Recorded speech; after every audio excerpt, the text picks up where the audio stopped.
22-ші сұрақ. Ұзындығы 18 см болатын қаламдардан периметр бойынша тік төртбұрыш салынды. Егер ұзындығы еннен 1,5 есе артық және периметрі 360 см болса, фигураның ауданын табыңыз. Қараңыз, мына жақта қаламдардан тік төртбұрыш салынды. Сонда қаламдарды бұлай бір-біріне қосып, тік төртбұрыш салынды. Енді нақты размерлерімен, өлшемдерімен мына жақта жасап жатқан жоқпын.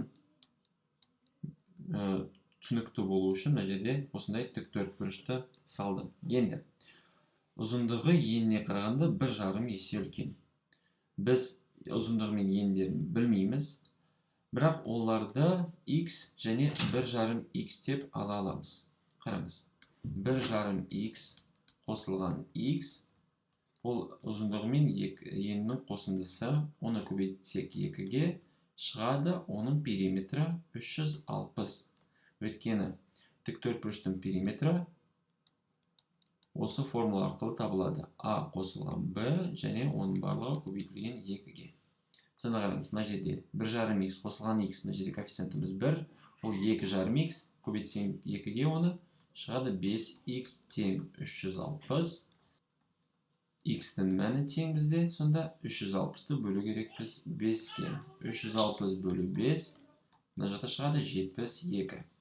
Сонда X-тің мәні 72 болса, ол дегеніміз, еніміз 72 сантиметр, өйткені мына жақта сантиметрмен беріп тұр.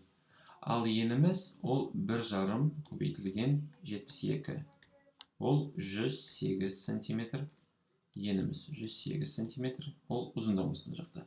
Ені 72, ұзындығы 108. Және мына жақта бізде ауданын сұрап жатыр.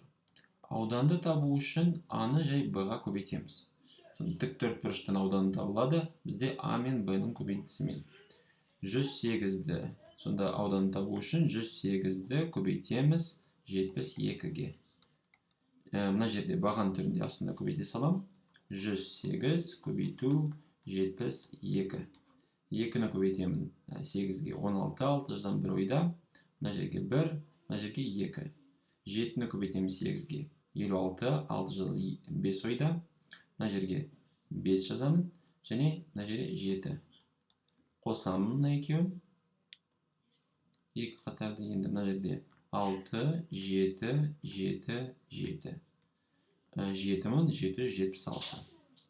Сонда жауабы мына жерде 7776 сантиметр квадрат. Ол осы тік төртбұрыштың ауданы. Және осындағы қаламдардың ұзындығы, мына жерде берілген басында 18 сантиметр. Біз оны қолданған жоқпыз, ол бізге керек емес мәлімет. Сонда осы тік төртбұрыштың ауданы табылды. Жауабында 7776 сантиметр квадрат табу керекпіз. Б жауабы бізде дұрыс.